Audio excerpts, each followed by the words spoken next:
There is money leaving your account every single month for things you no longer need, not because you made bad decisions, not because you're being careless, because nobody told you that after 65, certain expenses don't just become optional, they become unnecessary. Because the rules of your financial life have changed, and some of the payments you've been making on autopilot belong to a chapter that's already closed. The mortgage that's paid off, the insurance that protected something that no longer needs protecting, the work expenses that stopped the day you stopped working, the bills you're paying at full price when you've earned the right to pay less, or nothing at all.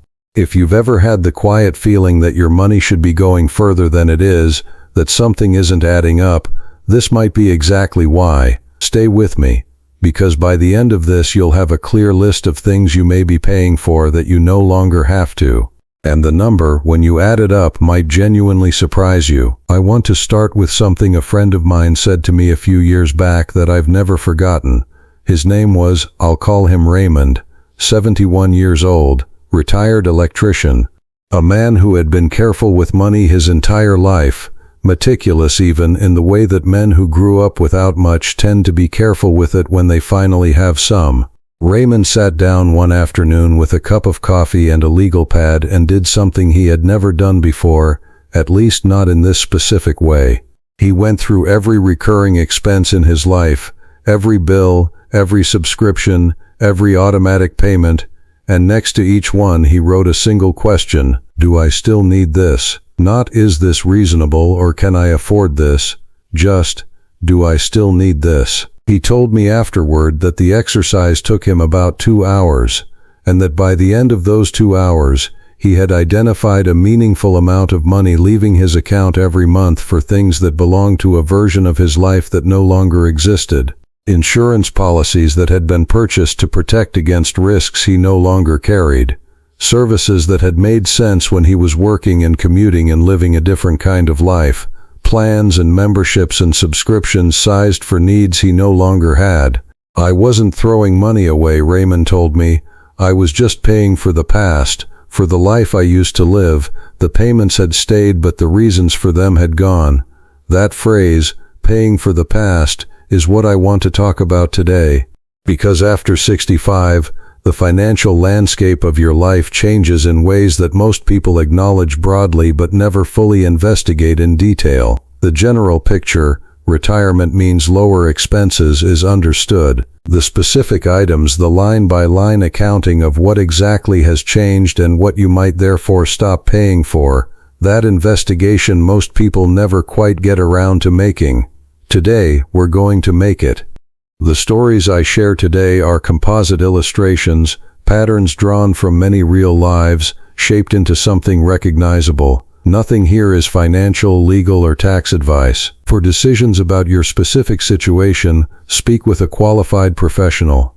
What I'm offering today are reflections and patterns, a map of territory worth exploring in your own financial life. Let's go through it together. Number 1. Duplicate or redundant health insurance after Medicare. Medicare eligibility begins at 65 for most Americans.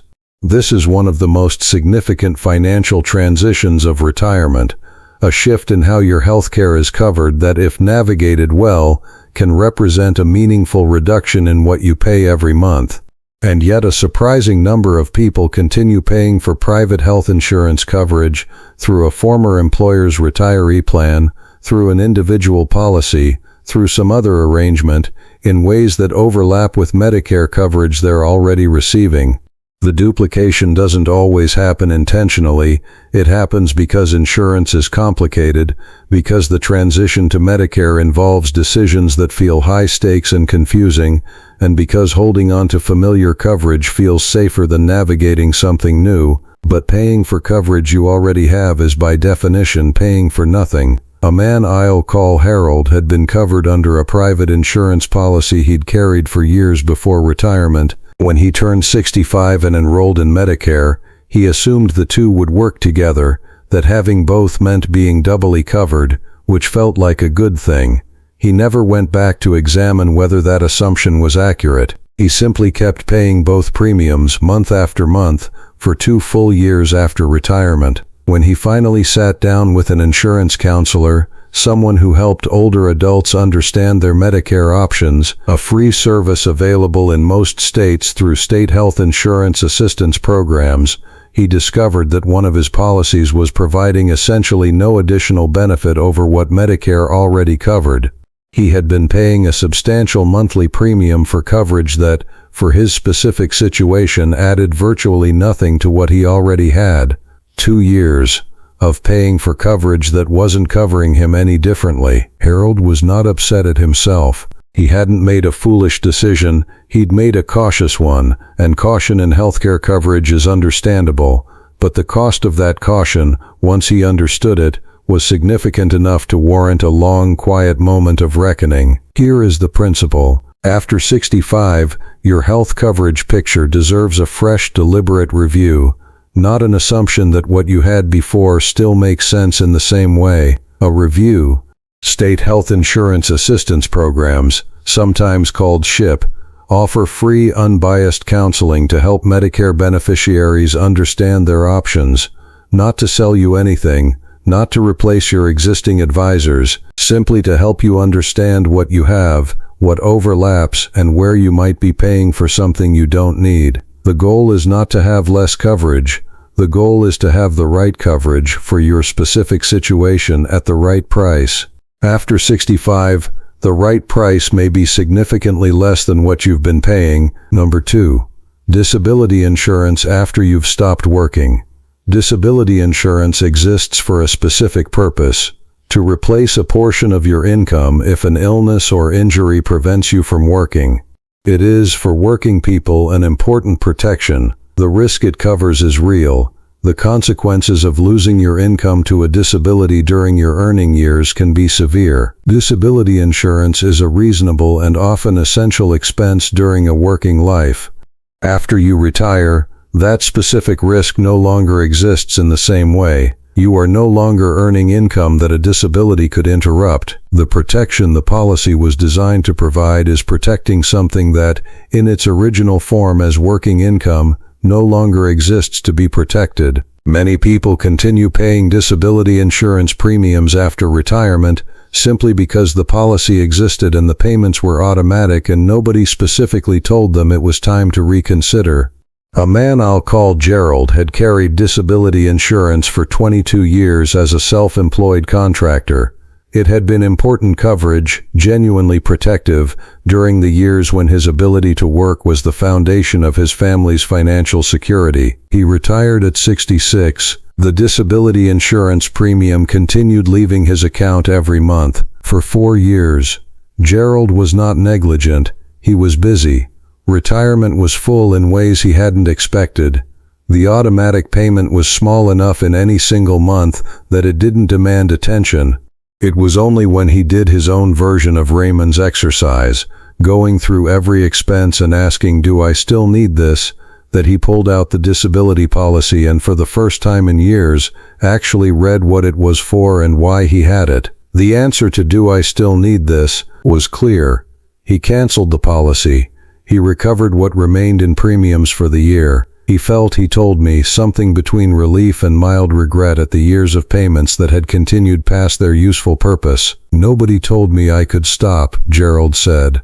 "So I didn't." If you carry disability insurance, it is worth looking at what exactly it covers, under what circumstances, and whether those circumstances still apply to your current life. Not all disability policies are the same. Some have provisions that may still be relevant in retirement, many do not.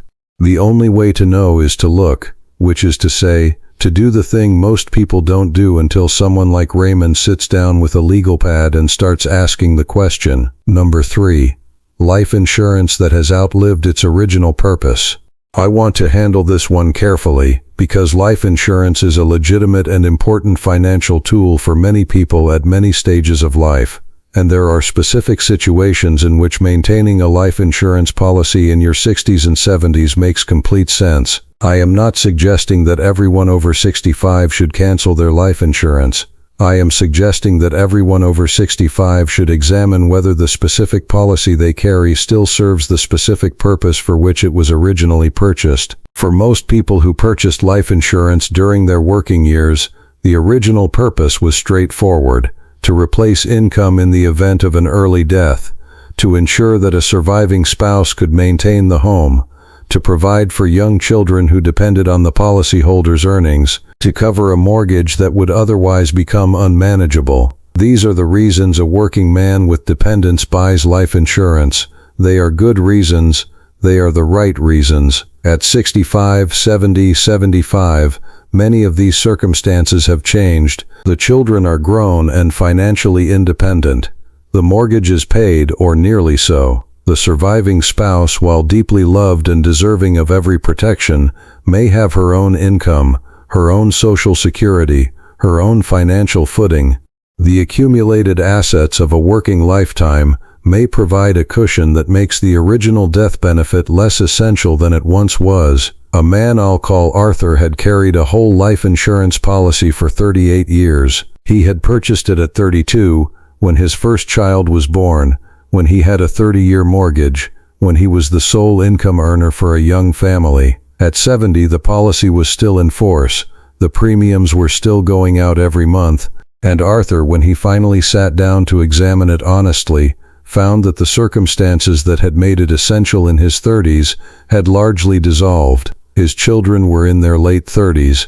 His mortgage had been paid off for 6 years. His wife had her own Social Security income and a small pension from her own working years. His accumulated savings were sufficient to cover his wife's basic needs without an insurance payout. Arthur sat with a financial advisor, not to be told what to do, but to understand clearly what the policy was protecting and whether that protection was still worth the premium. The answer in his specific situation was nuanced.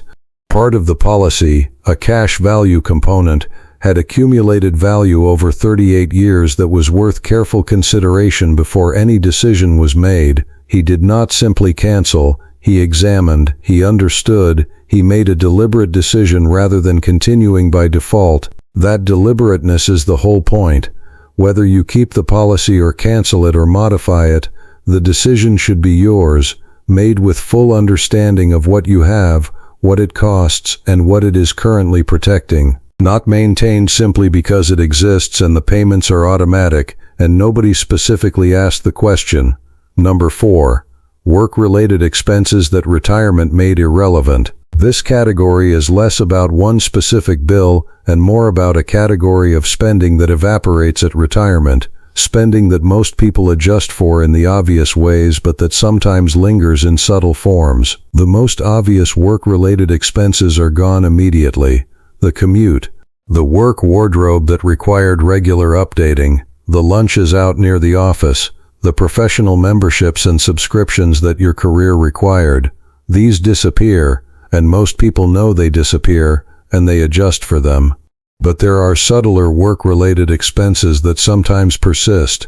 A man I'll call Vincent had worked in a field that required him to maintain certain professional certifications, continuing education, annual dues for professional associations, subscriptions to trade publications that had kept him current in his industry. When Vincent retired, the continuing education fees went away immediately. He no longer had anything to maintain, but the professional association dues, paid automatically every year for 26 years, continued for 2 years past his retirement, not because he needed them, because they auto-renewed and he never stopped to think about whether to stop them. The same pattern played out with a technical journal subscription that had been essential reading during his career and that he had not opened since his last day of work. These are small amounts, but they are the kind of small amounts that accumulate, and they are the kind of small amounts that a clean-eyed review of your expenses will surface immediately once you ask the right question. The right question is not, "Can I afford this?" The right question after 65 is, does this belong to the life I'm actually living, or to the life I used to live? Work-related expenses were legitimate when the work was ongoing. When the work ends, the expenses should end with it, fully, cleanly, and deliberately rather than continuing by momentum. Go through the list, Ask the question for each item. The answers will tell you what stays and what goes. Number 5. Oversized phone and cable plans that don't match how you actually use them. This one is almost universal, and it persists because changing it requires a conversation with a company that is not particularly motivated to make the conversation easy. Most phone and cable plans were designed for a different stage of life. High data allowances sized for a busy working life, multiple lines for family members who have long since had their own accounts, premium cable packages full of channels that haven't been watched in years, international calling features added during a period of life when international calls were common and never removed when they stopped being necessary. A man I'll call Lawrence had a cable television package that he had upgraded several times during his working years, sports packages, premium movie channels, all the things that had made sense when his household was fuller and the evenings were louder. His children had grown and left. His household was quieter. His television habits had settled into a handful of channels and a couple of streaming services. But the cable package was unchanged, still set to the configuration of a fuller household, still billing at the rate of a heavier usage pattern, still including dozens of channels that had not been tuned to in years. When Lawrence finally called to review his plan, something he had been putting off because he assumed it would be complicated and time-consuming, the conversation took 23 minutes and resulted in a meaningful monthly reduction while keeping everything he actually watched. I was paying for the family I used to have, Lawrence told me, not the life I was actually living. The same logic applies to cell phone plans. Most carriers offer plans specifically designed for people over 65, lower data allowances at lower prices, reflecting the reality that many older adults do not consume data at the rate of a 25-year-old constantly on social media and streaming video. If your phone plan was set up 5 years ago and has never been reviewed, it is almost certainly sized for usage patterns that no longer match your actual habits. One call to your provider, one honest look at your actual usage over the last 3 months, one comparison against what's actually available. This is not a complicated exercise. It is a mildly inconvenient one, and the inconvenience pays for itself, often significantly, every month going forward. Number 6. Full property taxes when senior exemptions are available. This one surprises people more than almost anything else on this list. In the majority of U.S. states, programs exist that reduce the property tax burden for residents over a certain age, often 65.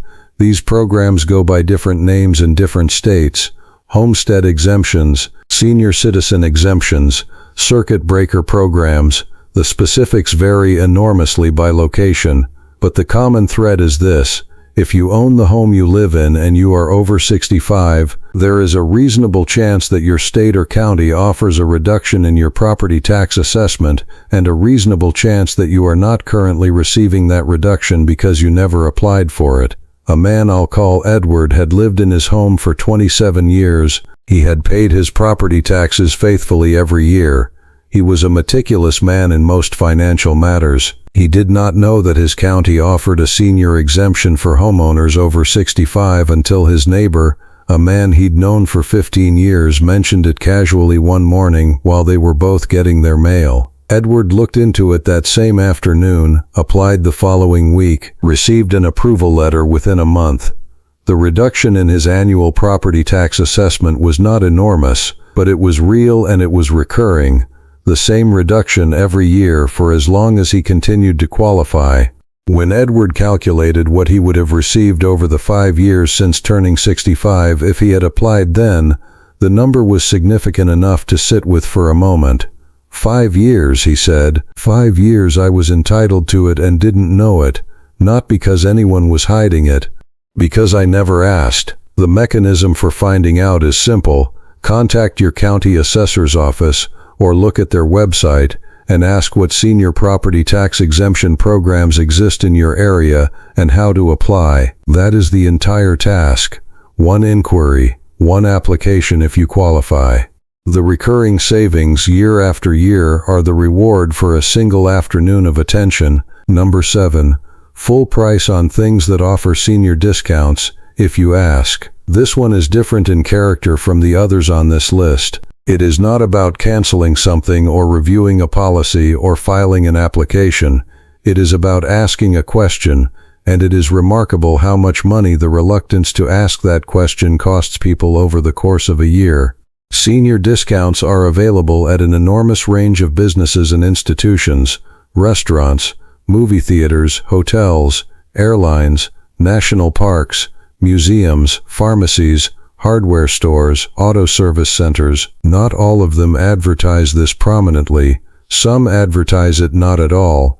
They are available to those who ask. The resistance to asking is understandable. There is for many men of our generation something uncomfortable about identifying yourself as a senior in order to receive a reduced price, something that feels uncomfortably close to asking for charity, something that triggers the particular pride of a man who has always paid his own way and paid it in full. I understand that pride, but I'd like to offer a different way to think about it. The discount is not charity. It is a recognition by the business that you have reached a stage of life where a reduced price is appropriate and offered. It is there for you to take. Not asking for it is not dignity. It is simply leaving something that belongs to you on the table. A man I'll call Norman calculated, at the end of 1 year, what he had spent on the categories of things that commonly offer senior discounts. He then estimated what he would have spent if he had consistently asked. The difference was not life-changing, but it was real. And when projected forward across 10 years of retirement, it was the kind of number that deserves a moment of attention. I spent my whole life earning discounts I never used, Norman told me. Not asking for them didn't make me richer. It just made the businesses I patronized richer. Start asking, every time. Without apology, without self-consciousness, without the particular pride that costs you money every time you indulge it. You earned those years. Let them work for you in every small way available. Number 8. Benefits and programs you're entitled to but haven't claimed. This category deserves more attention than it typically receives because the amounts involved are often more significant than people expect. There is a broad landscape of federal, state, and local programs designed specifically to reduce the financial burden on older adults. Programs that help with prescription drug costs, programs that assist with utility bills for qualifying seniors, programs that supplement nutrition costs, programs that help with property taxes in ways that go beyond the basic exemptions we discussed earlier.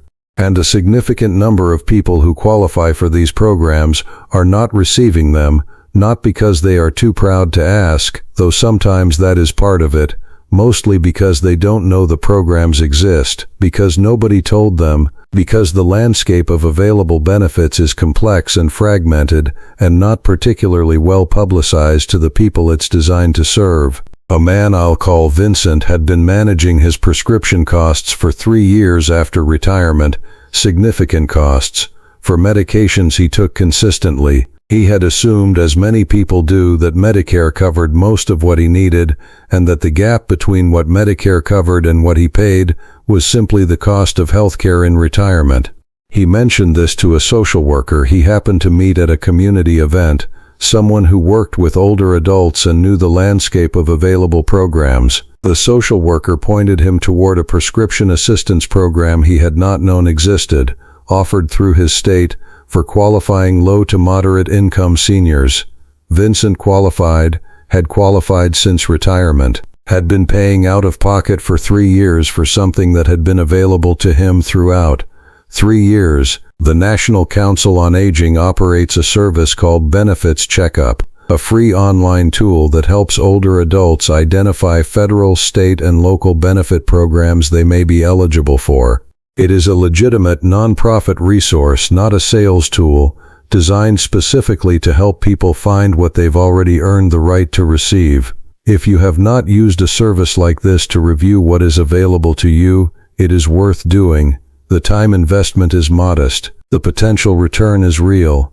You earn the benefits that are available to you. Claiming them is not asking for something you don't deserve. It is simply taking what is yours, putting it together. The exercise worth doing this week. Let me bring this together in a way you can use. Everything we've discussed today follows from a single principle. After 65, the financial life you are living is genuinely different from the financial life you were living at 45 or 55. And the expenses that belong to the old version of your life should not automatically continue into the new one. Some of them need to be actively stopped. Some need to be reviewed and right-sized. Some represent entitlements that need to be claimed. All of them require a version of the question Raymond asked with his legal pad on an ordinary afternoon. Do I still need this? Here is a practical approach to the exercise, broken into steps that can be done over the course of a week rather than an overwhelming single sitting. Day 1. Health coverage. Pull out every health insurance document you have. List every premium you pay, to whom, and what it covers. If you are on Medicare and also paying any private health insurance premium, flag that relationship for a closer look. Contact your state's SEPT program if you want free, unbiased guidance on what overlaps and what doesn't. Day 2. Life and disability insurance. Pull out every policy. For each one, write down what it was originally designed to protect, whose income, which dependents, which debts, and then honestly assess whether those circumstances still exist in the same form. Anything that clearly no longer applies, note for a conversation with a qualified advisor. Day 3. Work-related and professional expenses. Go through every professional membership, every industry subscription, every certification fee. If it existed to support a career you no longer have, it deserves scrutiny. Day 4. Communications and entertainment. Call your phone carrier and cable provider, request a current breakdown of your plan, compare it to your actual usage. Ask what lower-cost options exist for your usage pattern. Ask specifically whether senior plans are available. Day 5. Property taxes and available benefits. Contact your county assessor's office about senior exemption programs. Look up your state's benefits landscape using a resource like Benefits Checkup. Apply for anything you qualify for. Ongoing. When you make any purchase, when you pay any bill, when you sit down in any establishment, ask, is there a senior discount? Is there a senior rate? Is there a version of this that costs less because of where you are in your life? The answer will sometimes be no.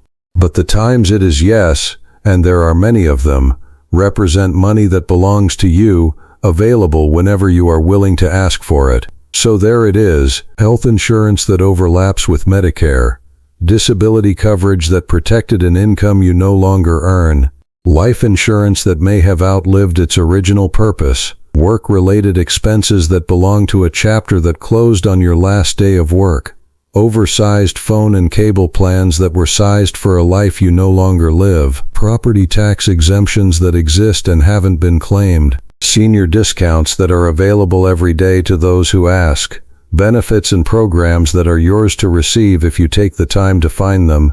These are not things to feel embarrassed about. They are not evidence of carelessness or inattention. They are the natural result of a financial life that was set up during one chapter and never fully updated for the next one. You are the person best positioned to do that update, not a financial advisor, though a good one can help, not your children, though they mean well. You, because you know your life, you know what belongs to the old version and what belongs to the current one. You know what you actually use and what you simply pay for out of habit. All that's required is the willingness to sit down, the way Raymond did, with a legal pad and a question. Do I still need this? Answer that question honestly for every line item in your financial life, and you will find something worth finding, not just money. Though you may find that too, you will find clarity. The particular quiet satisfaction of a man who understands exactly what his life costs, exactly what it should cost, and exactly what he can do about the difference. That clarity, at this stage of life, is worth more than most people realize until they have it. If something on this list made you think of an expense you've been meaning to look at but haven't gotten around to, I'd love to hear about it in the comments. And if you've done this exercise yourself and found something surprising, your experience might be exactly what helps another man sitting where you were sitting before you started looking. Take care of yourself. I'll see you in the next one.